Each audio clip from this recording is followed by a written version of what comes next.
They say loneliness feels the heaviest when you're lying next to someone.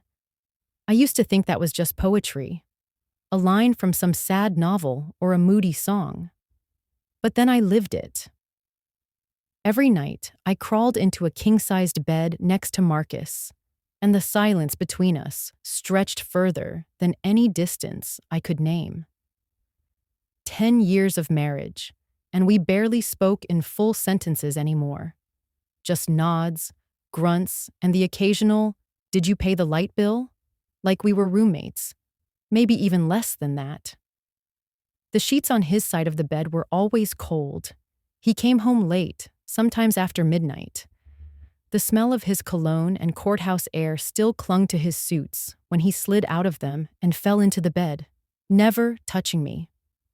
I'd wait, hope even, but he'd face the other way, exhausted, and I'd lie there, awake, aching for something I couldn't even name anymore.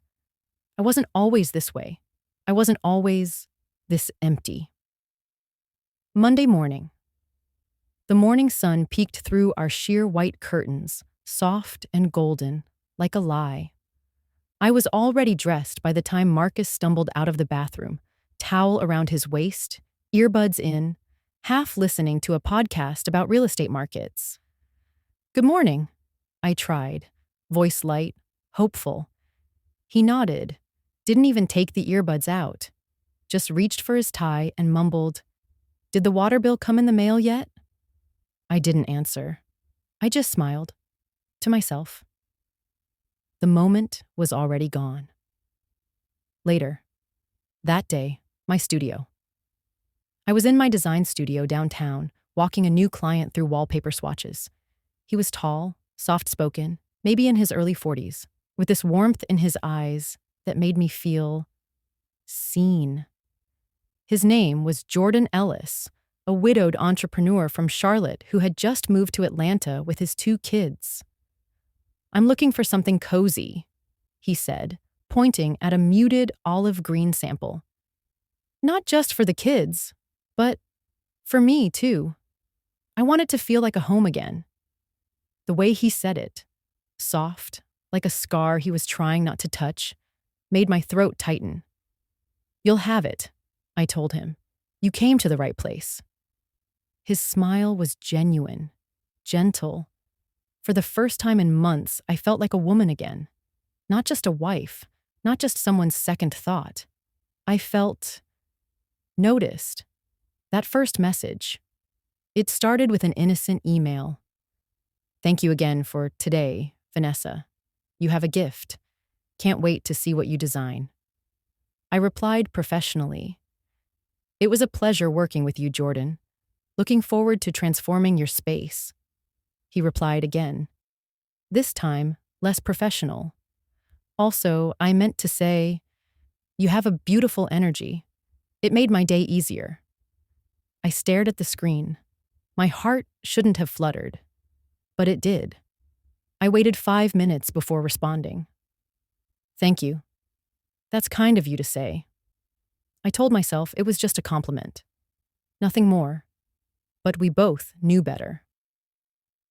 Back at home. That night, Marcus didn't come home until nearly 1 a.m. He didn't say where he'd been. Didn't look me in the eye. Just peeled off his suit, slipped under the covers, and turned his back. I lay there, staring at the ceiling. Jordan had sent another message. "I hope I'm not overstepping, but if you ever need a break from the madness of life, I make a mean cup of coffee."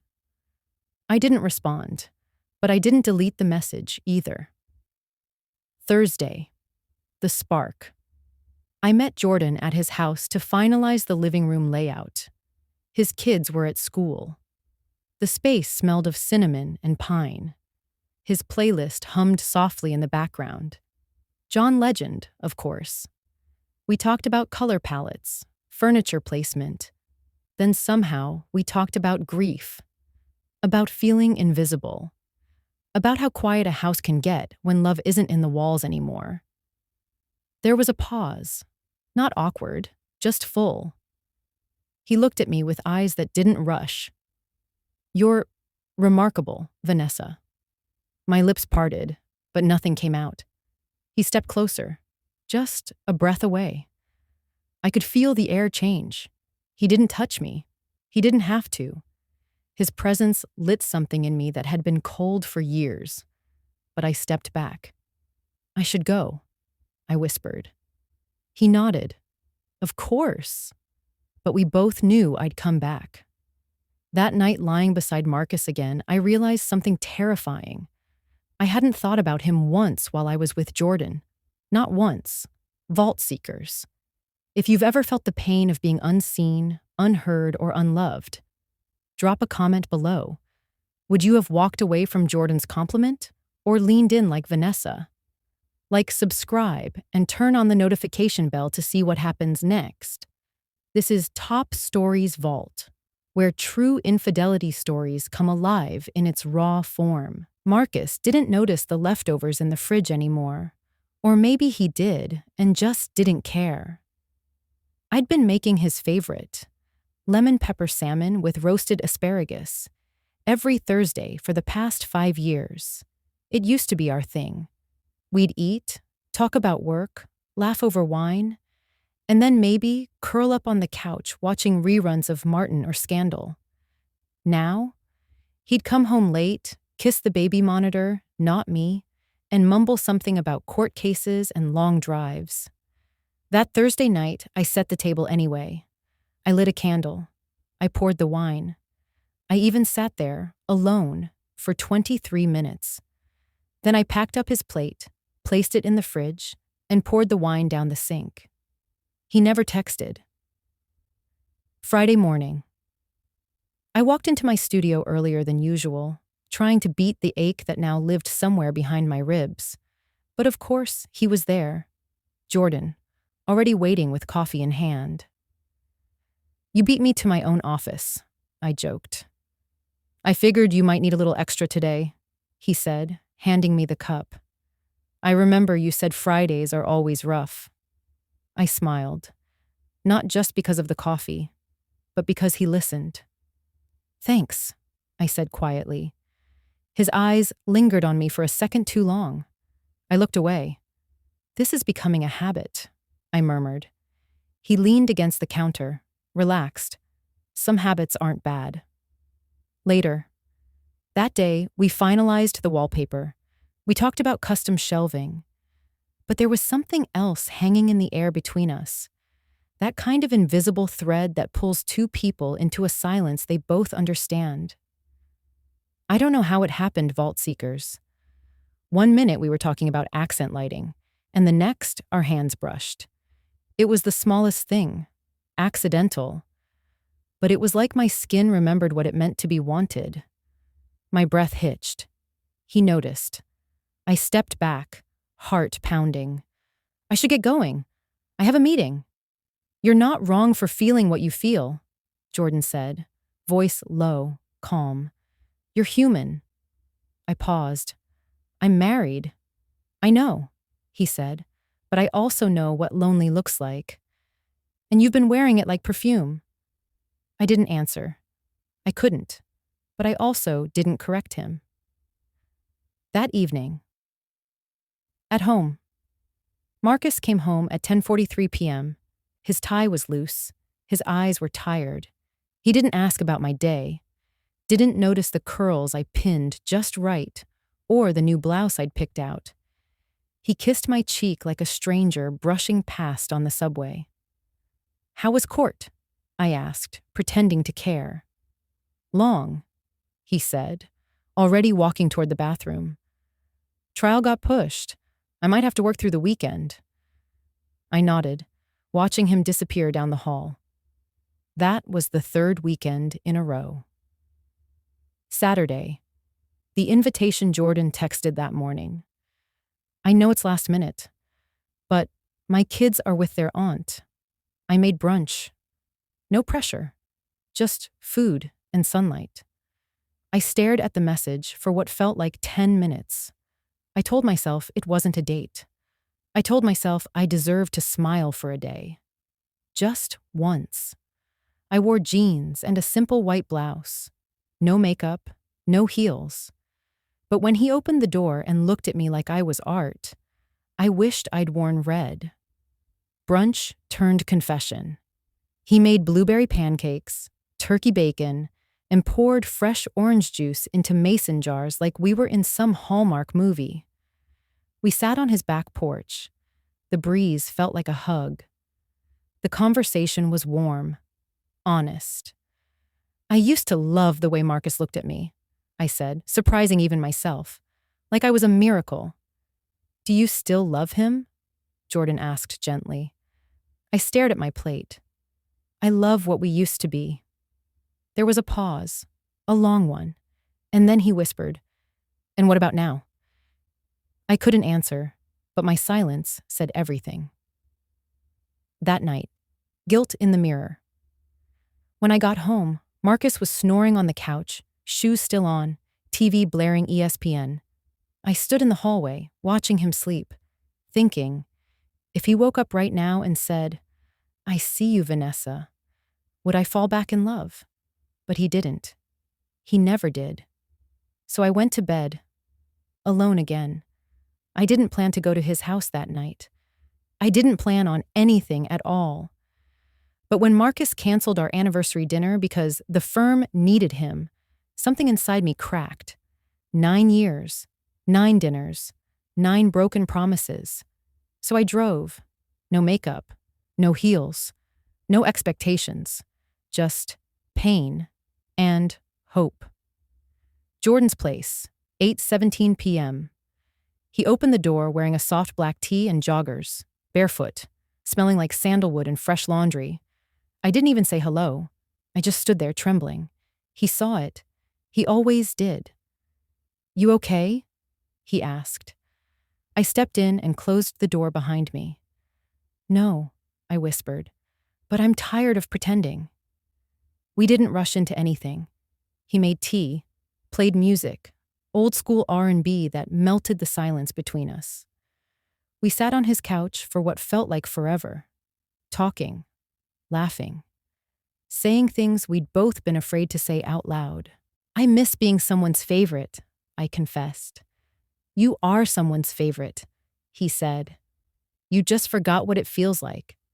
I looked at him, really looked, and I didn't see temptation. I saw rescue. I saw recognition. The first touch.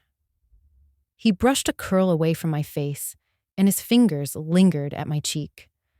The softness of that moment shook me more than anything else.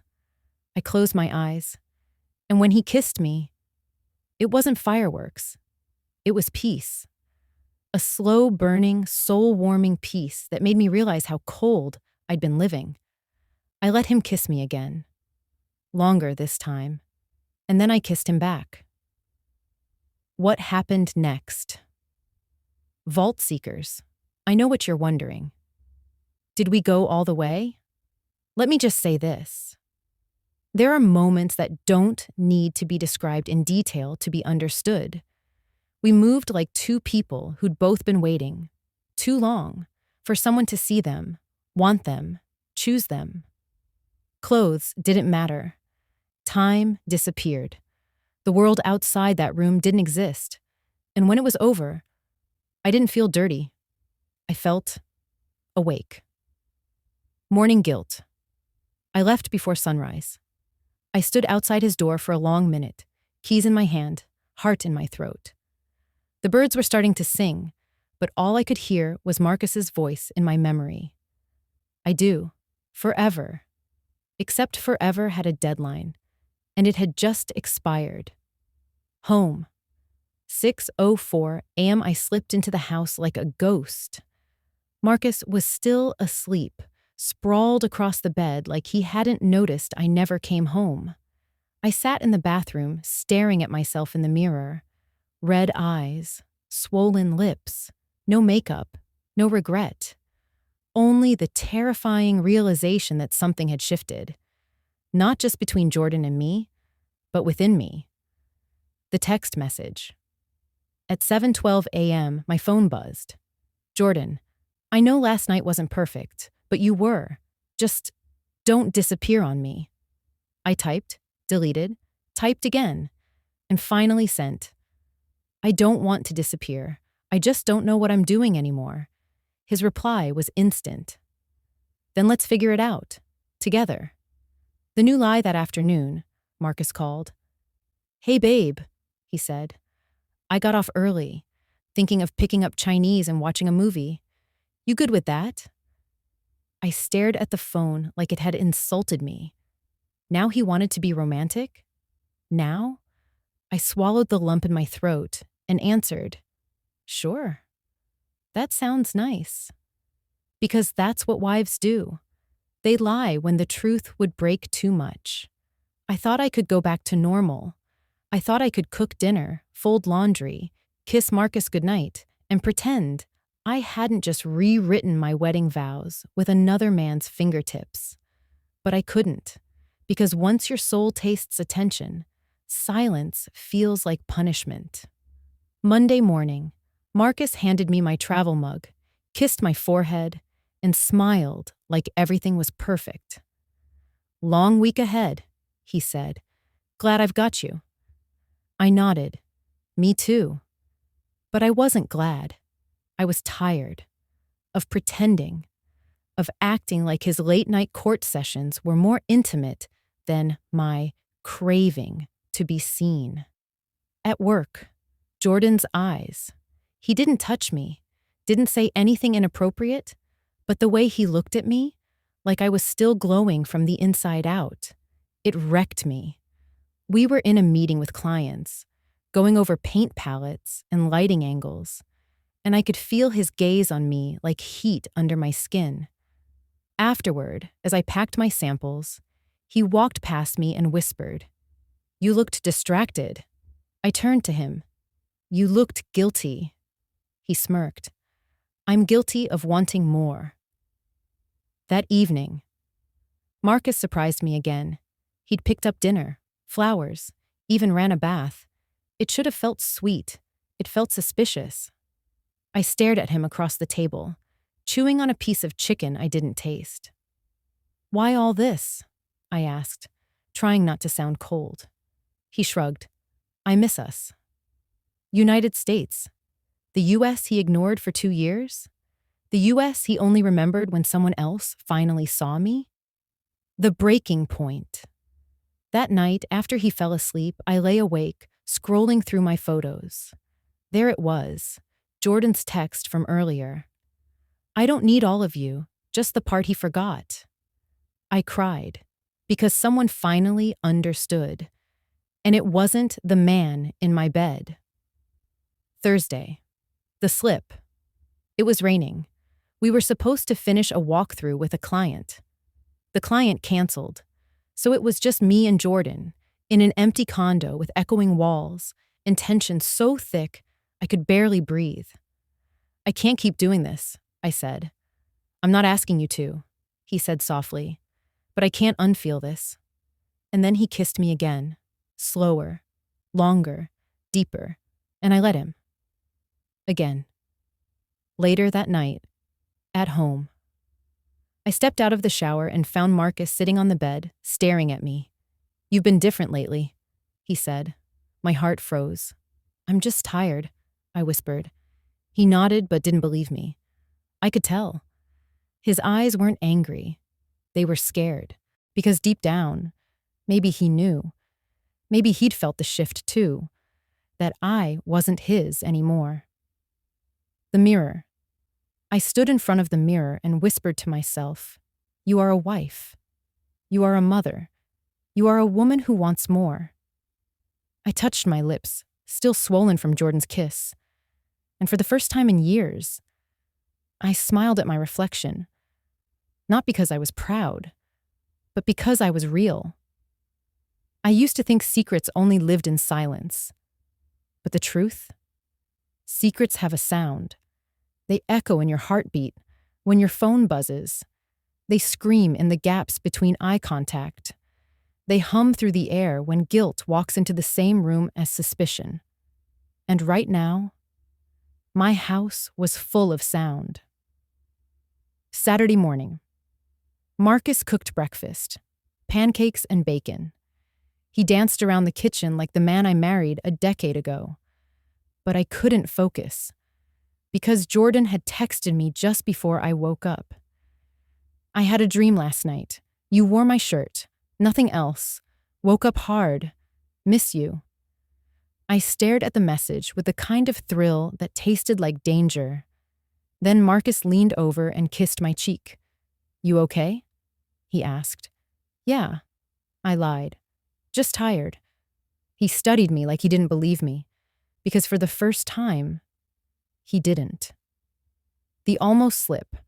Later that afternoon, Marcus grabbed my phone to check the weather, something he's done 100 times, except this time. He paused. Who's Jay? I felt every drop of blood drain from my face. Oh, I stammered. Just a supplier, for a client. He looked at me too long, too still, then handed the phone back with a tight smile. No more questions, but that silence? It was loaded. That night, Jordan's apartment. I shouldn't have gone, but I needed to see him, to escape the heavy stares, the fake smiles, the guilt. Jordan opened the door, pulled me into his arms, and just held me. No words. And that's what broke me.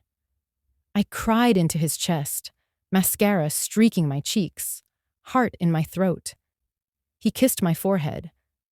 You don't have to explain. But I did, even if I didn't say it out loud. I wasn't just cheating on Marcus. I was cheating on the version of me who promised she'd never be that woman. The picture frame. Jordan showed me an old photo he found. Us at a college art show 10 years ago. I had braces, an overdrawn eyeliner. He had a fake gold chain, and the confidence of a rapper. We looked young. We looked safe.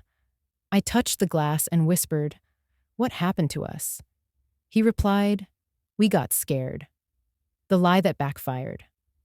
On Sunday, I told Marcus I was going to the spa. He offered to drive me. I panicked. No, it's fine. I already scheduled an Uber." He stared again. That too long stare. Something inside him was waking up. Not anger, not rage, just awareness. And awareness is more dangerous than suspicion. Because once you see the cracks, you can't stop looking for the break. The daughter's question. That night, our daughter crawled into bed beside me. "Mommy, do you still love Daddy?" she asked. I froze. "Yes, baby. Why would you ask that?" She shrugged. "You smile more when you're on the phone than when you're with him." I wanted to cry, because children are lie detectors in soft skin. The mirror again. I stood in front of the mirror later that night. This time, I saw someone I barely recognized. Not because she was a cheater, but because she was finally honest. With herself, with what she wanted. And maybe that was the scariest part of all. Monday morning. Kitchen table. Marcus sat at the table, sipping coffee. I stood across from him, heart pounding like war drums. I had rehearsed this moment 100 times, but when it came time to speak, my mouth was dry. My courage? Flimsy. "Marcus." His eyes met mine.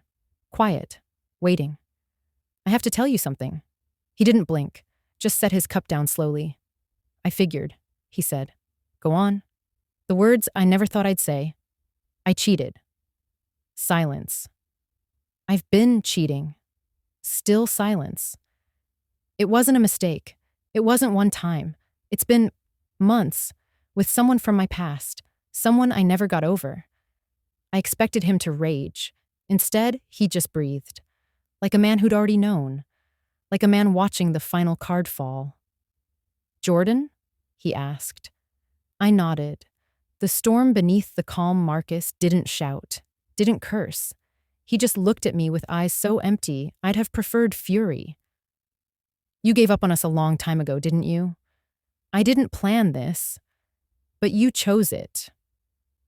That hurt more than anything, because he was right. The bag. He got up, went upstairs. When he came down, he held a gym bag. "I'll be staying with my brother for a while. I need space." I ran to him. "Please, let's talk. We can work through this."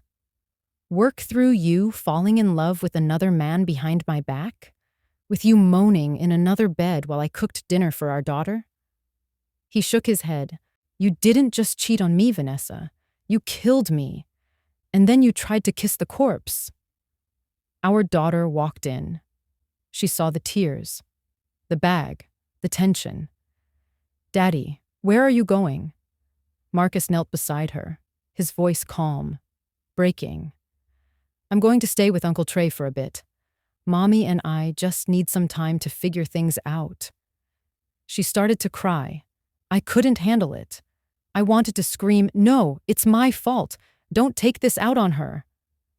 But I had already taken enough. Jordan called. I didn't answer, because in that moment, I didn't feel like his lover.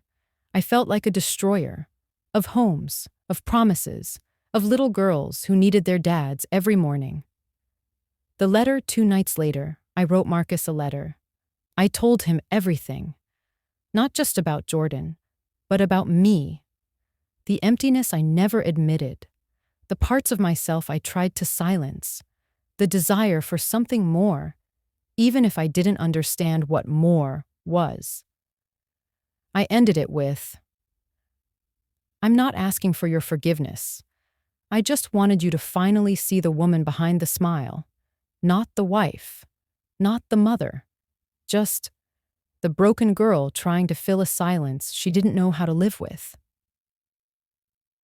The ending isn't what you think. You're waiting for me to say I ran to Jordan, that we kissed in the rain and started over. That didn't happen. I didn't run into his arms. I didn't know where to go. So I sat in my car, parked by the lake, and cried for 3 hours. Because sometimes the ending isn't new love. Sometimes it's sitting in your own mess and finally admitting you're the villain in someone else's story. Vault Seekers. This was the end of When Vows Fade. But was it really the end? Or just the beginning of Vanessa's real story? Let's talk. Should Marcus forgive her? Should Jordan even still be an option? Can someone like Vanessa ever truly start over? Or does karma always come back around? I need your comments. I need your fire. Smash that like if this story took you somewhere real. Subscribe to Top Stories Vault if you're not already family. And hit that bell, because next week we start a brand new story that will have your heart racing from line 1. Until then, stay curious, stay bold, and remember, secrets don't stay buried, not in the vault.